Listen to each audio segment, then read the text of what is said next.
Selamat pagi, siang, sore, dan malam. Kami dari kelompok 10 akan mempresentasikan hasil analisis kami terhadap perusahaan 45, di mana ini merupakan bagian dari proyek akhir untuk mata kuliah analitik bisnis dan mahadata. Eh, Lalu ini adalah kelompok kami yang terdiri dari Sadam, Zaki, dan saya sendiri Yesaya.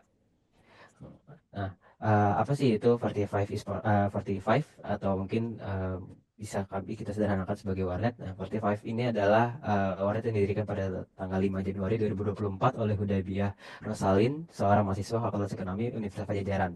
Nah, warnet ini terletak di Jatinangor dan hadir sebagai warnet modern yang menyediakan akses internet cepat, komputer berperforma tinggi, serta lingkungan yang nyaman untuk hiburan digital dan kegiatan akademik.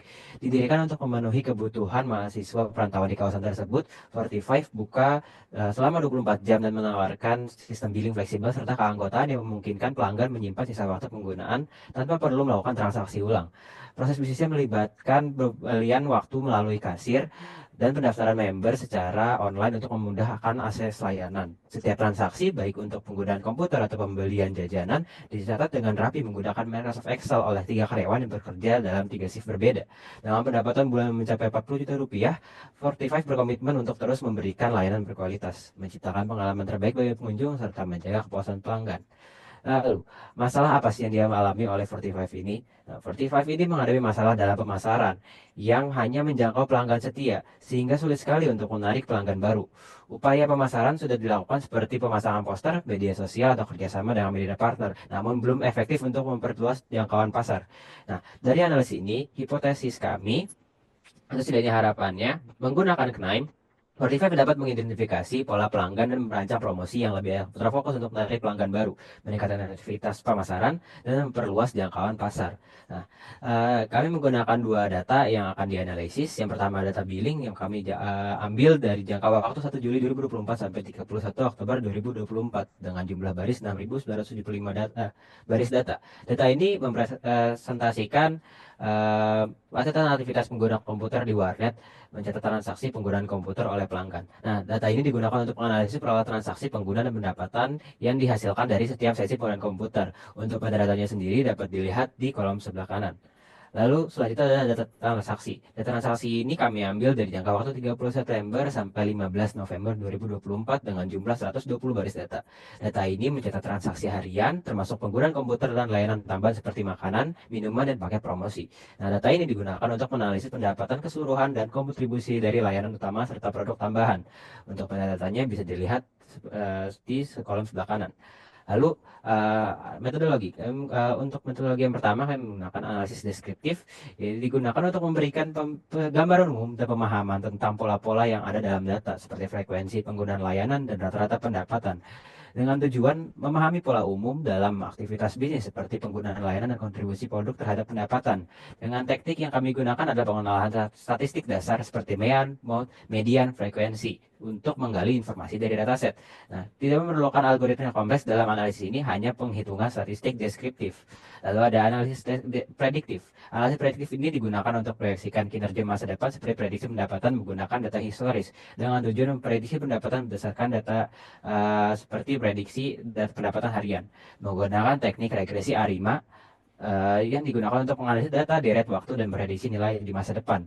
Nah, ARIMA ini menggunakan 3 komponen utama yaitu R, I, dan MA untuk mengodelkan hubungan antara variabel terkait waktu. Dan metrik evaluasi untuk menilai kualitas model digunakan metrik RMSI. Lalu ada analisis asosiatif, yaitu analisis ini digunakan untuk mengidentifikasi hubungan atau pola antara berbagai variabel dalam dataset, misalnya hubungan antara waktu penggunaan layanan dan durasi pembelian.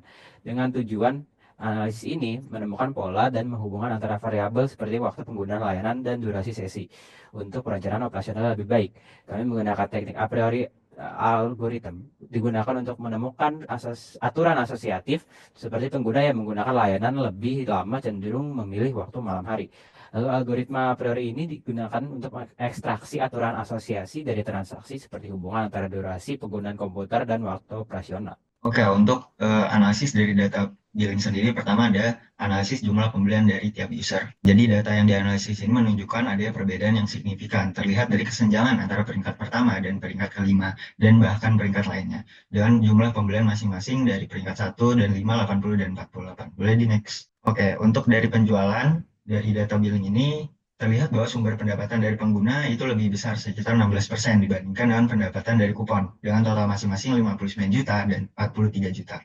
Boleh di next. Lalu ketiga ada analisis modus dari durasi. Analisis durasi pembelian menunjukkan bahwa untuk pengguna reguler durasi 5 jam menjadi pilihan paling populer diikuti dengan durasi 3 jam. Sementara itu pengguna kupon dengan durasi 3 jam menjadi favorit dengan 534 kali pembelian diikuti oleh durasi 1 jam.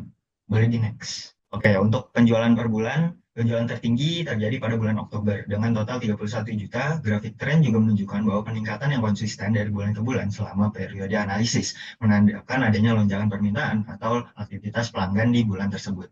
Berdasarkan total penjualan per hari, Sabtu mencatat angka tertinggi dengan 17,6 juta, diikuti oleh Minggu sebesar 15,1 juta dan Kamis sedikit lebih rendah dengan di angka 15 juta. Dari rata-rata penjualan harian, Sabtu tetap menjadi hari paling menguntungkan dengan rata-rata 1 juta per harinya diikuti dengan Minggu dan Kamis. Lalu ada analisis prediktif yang menggunakan model A5. Penjualan untuk 3 hari ke depan diproyeksikan mengalami peningkatan, namun nilai R-squared sebesar 0,4 mengindikasikan akurasi prediktif yang relatif rendah. Meski demikian, grafik hasil prediksi menunjukkan tren yang positif, memberikan gambaran potensi kenaikan pendapatan dalam waktu yang dekat. Lalu ada analisis asosiatif. Dengan menggunakan model ini, pengguna yang berpotensi berhenti menggunakan layakan dapat diidentifikasi. Ditemukan 30 pengguna berpotensi churn ditentukan dengan analisis durasi pembelian menggunakan rule engine.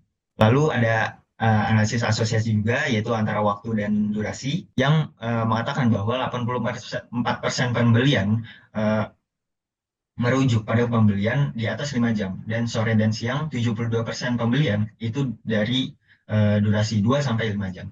Baik, berikutnya, hasil dari data, itu menunjukkan bahwasannya total penjualan terbagi menjadi 3 shift. Pagi yang menghasilkan 25 juta dari 45 shift, sore menghasilkan 18 juta dari 33 shift, dan malam menghasilkan 10 juta dari 41 shift. Shift pagi memiliki kontribusi pendapatan terbesar, kemungkinan karena waktu ini lebih nyaman untuk kegiatan akademik. Lalu juga ada data transaksi untuk penjualan harian, yang dimana penjualan harian menunjukkan stabilitas tanpa fluktuasi yang signifikan. Hal ini memberikan indikasi bahwa operasi harian telah berjalan dengan konsisten, namun masih terdapat peluang untuk meningkatkan penjualan pada hari-hari tertentu. Berikutnya adalah data transaksi untuk billing, yang dimana di dalam slide ini menunjukkan kontribusi pendapatan berdasarkan jenis penggunaan dan shift. Non-member memberikan kontribusi sebesar 6,5 juta pada pagi hari, sementara member menghasilkan 15 juta. Di sore hari, pendapatan tertinggi berasal dari member dengan 6 juta. Data ini dapat membantu memprioritaskan layanan kepada member di shift tertentu. Lalu juga ada data transaksi untuk snack, yang dimana analisis ini menunjukkan kontribusi penjualan snack berdasarkan shift. Pendapatan tertinggi berasal dari malam hari dengan RP 1,2 juta, diikuti pagi hari sebesar RP 1,1 juta, dan sore hari 935.000. Data ini menunjukkan potensi untuk meningkatkan penjualan snack di shift sore melalui promosi tambahan. Masuk ke bagian rekomendasi, yang dimana berdasarkan analisis kami, berikut adalah rekomendasi untuk meningkatkan kinerja perusahaan. Yang pertama ada optimisasi operasional dan promosi, di mana kita akan menggunakan promosi digital di media sosial dengan konten kreatif dan program loyalitas berbasis diskon atau poin. Lalu juga ada diversifikasi dan kolaborasi, tambahkan paket baru seperti paket malam plus, dan adakan kolaborasi dengan komunitas kampus atau lokal. Peningkatan pengalaman dan efisiensi, implementasikan sistem manajemen data untuk analisis real time, dan tingkatkan pelatihan staf guna meningkatkan pelayanan. Masuk ke bagian kesimpulan. Jadi dalam kesimpulan ini, 45 Esport Arena telah berhasil mempertahankan pelanggan setia dengan layanan berkualitas. Namun, peluang untuk memperluas pasar masih besar, terutama di kawasan strategis seperti Jatinangor. Rekomendasi kami mencakup peningkatan pemasaran digital, diversifikasi layanan, dan optimalisasi manajemen data untuk memperkuat daya saing dan mempertahankan posisi sebagai warnet modern unggulan. Next. Nah, masuk ke bagian slide lesson learn, yang dimana pada bagian ini kami membagi hambatan dan pelajaran yang didapat. Hambatan yang didapat adalah rekapan data yang tidak lengkap, kesulitan mencari data pembanding, dan kurangnya koordinasi tim menjadi kendala utama. Yang pelajaran yang kita dapatkan adalah pentingnya pengelolaan data yang rapi dan terstruktur, penggunaan platform analitik yang efisien, dan koordinasi yang lebih baik untuk mempercepat pengambilan keputusan. Baik, mungkin tadi adalah penjelasan slide terakhir dari kelompok kita, kelompok 10, untuk menganalitik bisnis 45 atau mungkin perusahaan warnet di Jatinangor. Sekian dari kami, demikian presentasi. Terima kasih perhatian dan waktu yang diberikan. Jika ada pertanyaan, silahkan ditanyakan. Semoga hasil analisis kami dapat memberikan wawasan yang bermanfaat. Sekian, wassalamualaikum warahmatullahi wabarakatuh.